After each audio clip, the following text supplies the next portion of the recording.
आणि दोन्हीचा व्हिडिओ तयार जवळ की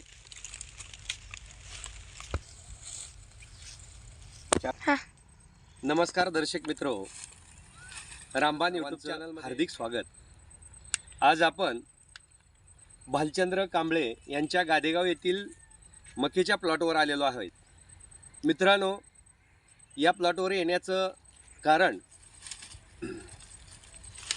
की सामान्य गरीब शेतकरी हा आसमानी संकटाला सामोरे जात असतानाच या ठिकाणी प्रशासकीय आणि सुलतानी संकट ही येत आहेत आणि त्याच संकटातला एक बाजू म्हणून आज आपण हा व्हिडिओ घेतोय। मित्रांनो, या ठिकाणी भालचंद्र कांबळे यांनी या त्यांच्या शेतीमध्ये 1.5 एकरच्या प्लॉटवर ॲडव्हान्टा एंटरप्राइजेस या कंपनीचं ॲडव्हान्टा ADV 759 या मक्याच्या जातीचं बी खरेदी करून त्यांनी त्या प्लॉटवर एकूण 3 पिशव्या 3.5 किलोची एक पिशवी याप्रमाणे पेरले आणि एक स्वप्न पाहिलं होतं की या पिकातून मला काहीतरी 4 रुपये मिळतील आणि ते 4 रुपये मिळावे म्हणून त्यांनी हा प्रयत्न केला होता।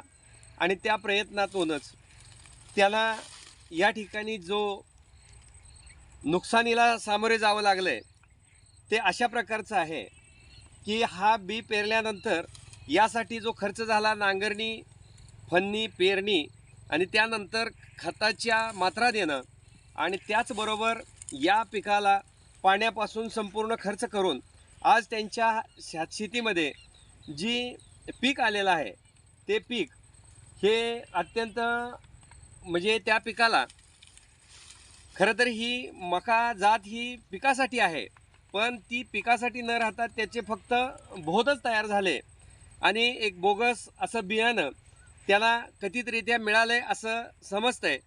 तर या ठिकाणी आपण त्यांच्याकडूनच या गोष्टी आपण जाणून घेऊ। नमस्कार। नमस्कार।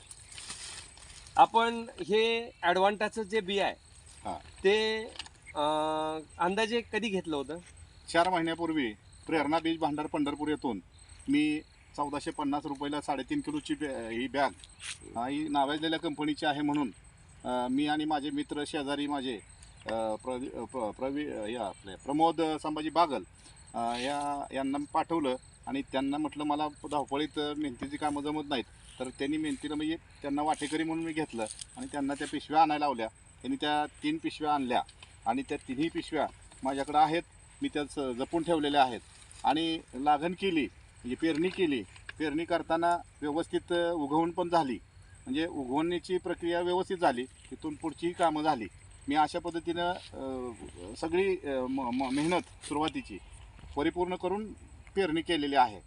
आणि म्हणजे मित्रांनो, हे बीज आणल्यानंतर यांनी वेळेचा अपव्यय होऊ नये म्हणून आपल्या सोबती वाटेकऱ्यांसोबत या ठिकाणी सगळ्या गोष्टी करत असताना यात आणखीन एक गोष्ट आहे की यात वाटेकरीही अडचणीत आला आहे आणि स्वतः शेतकरी म्हणूनही ते अडचणीत आलेत। 4 महिन्याचा वेळ हा या ठिकाणी गेलेला आहे।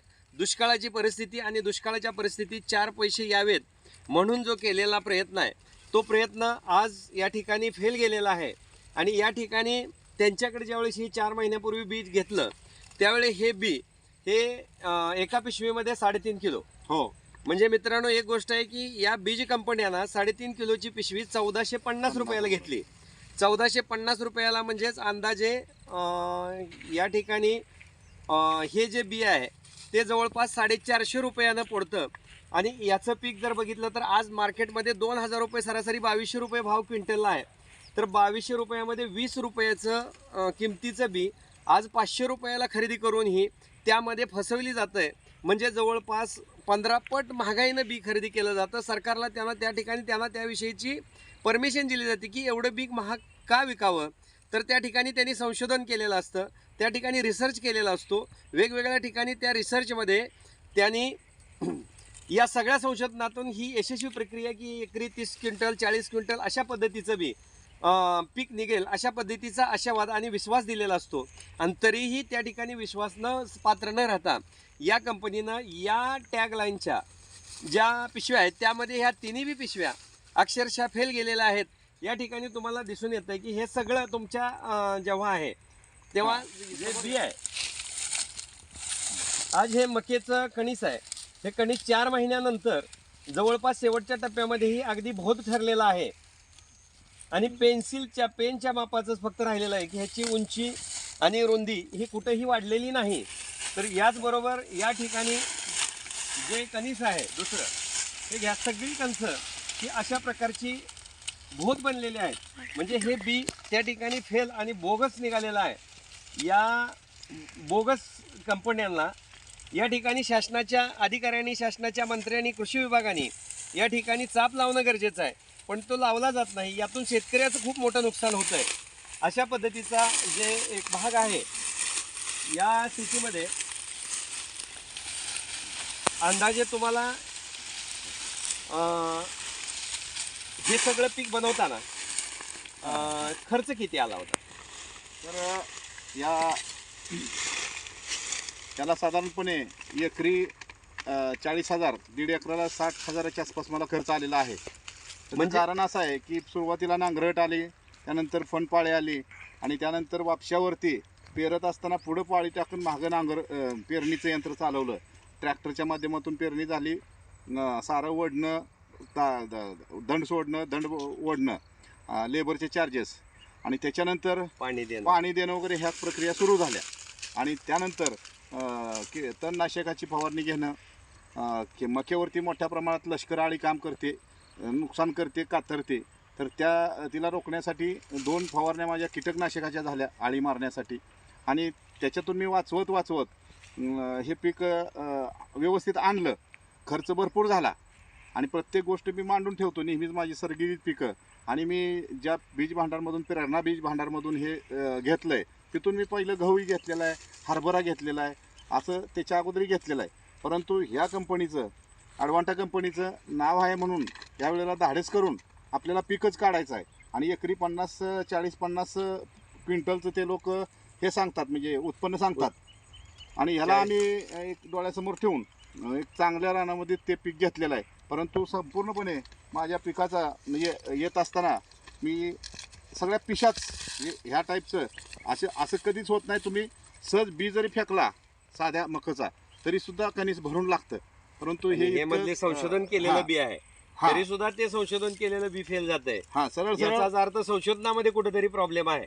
तर या कंपनीनं, तुम्हाला असं वाटतंय का की बाबा या कंपनीनं या संशोधनामध्ये पुन्हा या बीज पिया ज्या आहेत त्या कंपनीच्या टॅगच्या ज्या पिशव्या आहेत त्या सगळ्यांचा सर्वे करावा, सगळ्या शेतकऱ्यांनी या ठिकाणी जागृत होऊन ज्यांना असे अनुभव आलेले आहेत त्यांनी कंपनीकडे तक्रार करावी आणि कंपनीनं याविषयीचं गंभीर दखल घ्यावी. त्याचबरोबर महाराष्ट्र शासनानंही यामध्ये दखल घ्यावी. याविषयी आपण काय या कंपनीकडं, म्हणजे ॲडव्हान्टा कंपनीकडे काही हे केलेलं आहे का? आम्ही या ठिकाणी कंपनीच्या, संबंधित कंपनीचे जे या झोनचे अधिकारी आहेत, पहिल्यांदा आम्ही सुरुवातीला ज्या ठिकाणी बी विकत घेतलं त्या दुकानदाराला जाऊन भेटल्यानंतर त्याने आम्हाला कंपनीच्या साहेबांचा फोन नंबर दिले. आम्ही त्यांनाही फोन केला, बोलवलं. प्लॉटवरती त्यांचे तालुक्याचे प्रतिनिधी कंपनीचे, त्यानंतर जिल्ह्याचे प्रतिनिधी येऊन गेले. त्यांनी बघितलं, त्यांनासुद्धा वाईट वाटलं त्या शेतकऱ्याच्या पोरांना, जे अधिकारी आहेत, की बाबा हे चुकलं आहे, काहीतरी घोटाळा झालेला आहे. त्यांनी बघितलं, त्यांनी सांगितलं बाबा हे आपल्याला तज्ज्ञांकडून ह्याचं परीक्षण करावं लागेल. तेव्हा मी पुन्हा आपल्या प्रशासनाचा जो सिस्टीम आहे आपली कृषी विभाग, तर कृषी विभागाचा पंचायत समिती तालुका कृषी अधिकारी आणि राज्य तालुका कृषी अधिकारी, त्यानंतर उपविभागीय कृषी अधिकारी आणि बीज गुणनशास्त्राचे आपले शास्त्रज्ञ यांना भेटलो आणि त्यांना माझी दरखास्त त्यांच्यापुढे मांडली की हे असं पद्धतीने माझं घडलेलं आहे. त्यांनी वेळेचं म्हणजे गांभीर्य लक्षात घेऊन लगेच 1-2 दिवसामध्ये प्लॉटला भेट दिली आणि प्लॉटवर आल्यानंतर त्यांनी प्लॉट संपूर्ण फिरले, बघितलं आणि बघितल्यानंतर त्यांनाही लक्षात आलं की बाबा हे संपूर्णपणे जमिनीची क्वालिटी, बाकी ताटाची साईज, उंची, रोषणाई ह्याच्यामधली ताटामधली, हे सगळं बघितल्यावर त्यांच्या लक्षात आलं की हेच दिसतंय. पण नक्की काय झालं तर बियाणं जे आहे ते बियाणंच खराब लागलेलं आहे. त्यामुळे त्यांनी 100% तुमचं नुकसान झालेलं असं मला तोंडी स्वरूपात बोललेच, पण जागेवरती पंचनामे पण केलेले आहेत. सदर प्रोसिजर आता त्यांची पुढची चालू आहे. आणि मग त्याच वेळेला मी कंपनीच्या अधिकाऱ्याला सुद्धा बोलवलं, तेही त्याच क्षणाला इथं आले आणि त्यांनी पण पाहिलं. आता त्यांनी म्हटले बाबा आम्ही याच्यावरती विचार करू. तुम्हाला ज्यांनी बियाणं दिलं ते प्रेरणा बीज भांडारचे मालक आणि आम्ही त्याच्यावर चर्चा करतो आणि तुम्हाला याच्यावरचा काय तर तोडगा. मी म्हटलं बाबा आम्ही शेतकरी कर्जबाजारी झालेलो आहोत, सातत्यानं आम्हाला सारखं संकटाला तोंड द्यावं लागतंय. अनेक वेळा ह्या आसमानी संकट आणि आता मानवनिर्मित तुमच्यासारख्या कंपन्यांकडून होणारी आम्हाला चाललेलो आहोत. आम्ही जगावं का मरावं अशी आमची अवस्था झालेली आहे. अशा परिस्थितीमध्ये आता त्यांनी होय म्हणून गेलेले आहेत, ते काय अजून कोणी मला फोनवरती किंवा प्रत्यक्ष भेटून संपर्क केलेला नाही. मित्रांनो, या ठिकाणी ही एक गोष्ट खूप प्रकर्षानं मांडावी वाटते की श्रीमान शेतकरी हे जे आहेत भालचंद्र कांबळे हे सुशिक्षित आहेत, की ते M.Com आहेत, शिक्षणाची जाण आहे, पूर्वीपासून शेतीमध्ये त्यांनी काम केलं आहे. शेतीमध्ये काम करत असताना त्यांना या शेतीचा पूर्ण गेल्या 20-25 वर्षाचा अनुभव आहे. आणि अशा कालखंडामध्ये जर या शेतकऱ्याला सामान्य शेतकऱ्यांसारखं जर का या शेतकऱ्याला जर फक्त बोलवणीचं वाक्य वापरलं जात असेल की आम्ही चौकशी करून विचार करून किंवा प्रेरणा ब्रिज भांडार असेल किंवा ज्या दुकानदाराचा प्रश्न हा खूप मोठा नसतो, तर हा विक्रेता, दुकानदार हा विक्रेता आहे, रिस्पॉन्सिबल पर्सन म्हणून नक्कीच तो आहे. पण कंपनीनं ही जबाबदारी वैयक्तिक घ्यायला हवी, पण कंपनी तशी जबाबदारी घेताना दिसत नाही. आज अखेर फक्त बोलवणीचीच उत्तरं दिली जातात. तर मित्रांनो, या गोष्टीचा या ठिकाणी सर्वच अधिकाऱ्यांनी आणि प्रशासनाने ज्यांनी कोणी हा व्हिडिओ पाहत असतील त्यांनी याची गंभीर दखल ही घ्यावी आणि सगळ्याच संघट शेतकऱ्यांनी जागरूकतेनं यावर आवाज उठवला पाहिजे. अशा अनेक ठिकाणी आहेत की फक्त ही एकच बाजू आहे असं नाही, तर अनेक ठिकाणी बीजामध्ये सरकारच्या योजनांचा फायदा घेतला जातो, टॅक्सचा फायदा घेतला जातो, परंतु त्या प्रतीचं, त्या गुणवत्तेचं, त्या ह्याचं पीक त्या शेतकऱ्याला मिळत नाही. आज एक साधी गोष्ट लक्षात घेतली की या पिकामधून सरासरी एकरी 40 ते 50 टन जर म्हटलं तर 1.5 एकराची जवळपास 70 पोती, आणि 70 पोती जर म्हटलं तर 1.5 लाखाचं आज यांचं उत्पादनातनं नुकसान झाले. 60,000, 40,000-45,000 पहिलं नुकसान अधिक या उत्पन्नाचं नुकसान, असं 2 लाखाच्या जवळपासचं नुकसान. आणि नवीन पीक जर का एका शेतकऱ्याला एक पीक घ्यायचं असेल तर कमीत कमी त्याचं सायकल हे 4 महिन्याचं आहे, आणि 4 महिने त्याला वाट पाहून जर 4 महिन्यानंतर त्याला जर या गोष्टीला सामोरं जावं लागत असेल तर मग नक्कीच या ठिकाणी विचार करणं, आज घ्यायचा आणि उद्या विकायचा आहे अशी सिस्टीम शेतकऱ्याची नाही. पण या शेतीमध्ये जेव्हा आपण काम करतोय तेव्हा सायकलचा विचार करता ह्या शेतकऱ्याला ह्या ठिकाणी 1.5 वर्ष, 1.25 वर्ष किंवा पाऊण वर्ष हे आज याच्यामध्ये जाणार आहे, आणि हे झालेलं नुकसान हे भरून निघत नाही. तर याची गंभीर दखल ही प्रशासकीय अधिकारी, यातला कृषी विभाग हा काम करतो किंवा प्रशासकीय व्यवस्था आहे, पण ती व्यवस्था काम करत नाही. त्याचबरोबर R&D मधले जे अधिकारी आहेत त्यांनीही त्यावर काम करावं आणि या कंपनीनं, ॲडव्हान्टा कंपनीनं याविषयीची गंभीर दखल घ्यावी अशी एक या शेतकऱ्यांच्या वतीनं आणि चॅनलच्या वतीनं मी एक विनंती करतो. हा जे समोर आहे हा संपूर्ण प्लॉट, याचा जर विचार केला तर एक मित्रांनो आहे की तुम्हाला आज जी काय मानसिक हे झालं त्याच्यामध्ये या पिकामध्ये तुम्हाला जेव्हा ही गोष्ट समजली तेव्हा तुमची मानसिकता नक्कीच बिघडली असेल. 100% हे बघितल्यानंतर काय झालं की आता दिवस पूर्ण होत आलेले आहेत. आपण तर पीक घेण्यासाठी हे मका लावलेली होती, त्यामुळं मला काही पीक वैरणीसाठी वगैरे मी त्याचा विचार केलाच नाही. आणि त्यामुळे ज्यावेळेला प्रत्यक्ष लेबर माझं काम करायला लागलं आणि हे कंच मोडायला सुरुवात केली उभ्या ताटाची, तेव्हा बघितल्यानंतर शंका आल्यानंतर सातत्यानं उघडून बघितल्यानंतर त्याला कुठंच दाणे दिसत नाहीत आणि आपली फसवणूक झाली की काय असं आमच्यात काम करणाऱ्या कामगारासहित लक्षात आलं, माझ्या लक्षात आलं. त्यामुळं आम्ही या झालेल्या धोक्यापासून खूपच दुःखी झालेलो आहोत. आणि सगळ्यात महत्त्वाची गोष्ट म्हणजे याला लागणाऱ्या सगळ्या ज्या सिस्टमॅटिकल सांभाळण्याची जी गोष्ट असते त्याच्यामध्ये सुरुवातीपासून शेवटपर्यंत त्याचे डोसेस वगैरे 1846 2 पोती घातलेला आहे, 2 वेळा घातलेला आहे, 10-26 वापरलेला आहे, हिंक टाकलेला आहे मोठ्या म्हणजे प्रमाणात पाहिजे त्या प्रमाणात. एकंदरीत त्याला लागणाऱ्या सगळ्याच गोष्टी, ज्यावेळेला हिरवीगार मका उभी होती त्यावेळेला जाण्या येणारे शेजारची माझी माणसं म्हणायची खूप चांगली मका सांभाळली, चांगले आलेले, मी पीक घेणार आहे. म्हटलं मी काय वैरणीला विकणार आहे. पण बऱ्याच शेतकऱ्यांनी मकेचं वैरणीला विकल्यामुळे त्यांच्या लक्षातच आलं नाही की या दाणे भरले नाहीत. त्यामुळे या लॉटच्या अनेक पिशव्या ज्या शेतकऱ्यांनी घेतलेल्या असतील त्या शेतकऱ्यांनी मका वैरणीसाठी तोडले विडले असल्यामुळं त्यात कवळ्या अवस्थेमध्येच त्याला लक्षात येत नाही, ते जनावराला वैरण म्हणून जातं, कर्शिंग होतं त्याचं. वैरणीसाठी नाहीच आहे, ही वैरणीसाठी नाहीच आहे, पिकासाठी डिक्लेअर केलं. कारण ह्याचं उत्पन्न इतर मकेच्या दृष्टीपेक्षा, आता माझी दुसरी मका दुसऱ्या प्लॉटमध्ये जे होते गंगा कावेरी, तर ती गंगा कावेरी 500, 550, 600च्या पिशव्या आहेत 4 किलोच्या. तरी परंतु त्याचे कंच, त्याची साईज, त्याचे म्हणजे बुरकुंड्याची साईज आणि भरलेले दाणे अतिशय दृष्ट लागण्यासारखे आहेत. मग आम्हाला कंपनीला एवढंच म्हणायचं आहे की बाबा तुम्ही करोडोची उलाढाल करता, शेतकऱ्यांच्या जीवावरती करोडो रुपयाचं बी विकता तुम्ही पूर्ण देशभरामध्ये, आणि मग त्याच्या मागे जशी असं कुठं घडतंय त्याची दखल घेऊन जे शेतकरी असे हे झालेत, बाधित झालेले आहेत ह्या घटनेमुळं किंवा नुकसानीत आलेले आहेत, त्यांच्या सहानुभूतीपूर्वक विचार करावा. आम्ही त्यांच्या त्या म्हणजे त्यांच्या संशोधनावर 100% असं आरोप ठेवतो अशा भाग नाही. असं नाही आम्ही किंवा तो हेतूही नाही. आमचा अजिबात हेतू नाही त्यांची बदनामी करणं, हा तर अजिबातच नाही. अजिबात नाही. पण एक जे घडलंय ते जे वास्तव घडलंय आहे. ते वास्तव आहे आणि त्या त्यापासून शेतकरी वाचला पाहिजे, शेतकरी वाचला सामान्य पाहिजे, माणूस वाचला पाहिजे आणि कंपनी शुद्धीत आली पाहिजे. शुद्धीत आली पाहिजे. त्यांनी त्या लोकांनी जर आपण ज्याच्यावरती म्हणजे ऊसच खावा मुळी खाऊ नये असं वाडवडलं म्हणतात आपल्याला. मुळ्या ह्या राहिल्याच पाहिजेत. म्हणजे मुळी सगळं कुठलंही पीक खाऊ नका, ऊस सुद्धा मुळासहित खाऊ नका.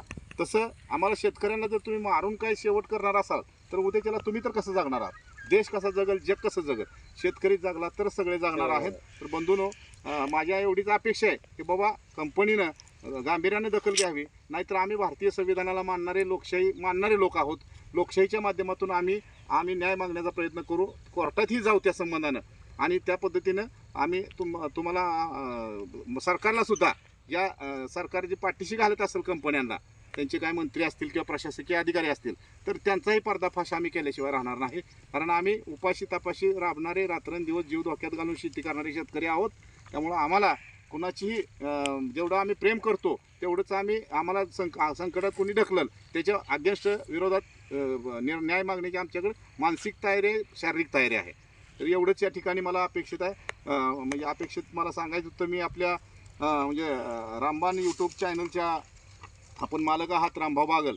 आपण माझ्या शेतावरती आला, माझा खूप म्हणजे आदरपूर्वक आणि काळजीपूर्वक विचारपूस केली, आणि ही परिस्थिती आपण आपल्या कॅमेऱ्यामध्ये कॅच करून संपूर्ण जनतेपुढं मांडण्यासाठी मला शब्द दिला. त्याबद्दल मी आपणा म्हणजे टीमचा सगळ्या आणि व्यक्तिशः तुमचा ऋणी आहे. या ठिकाणी एवढंच मला म्हणायचं होतं. नमस्कार.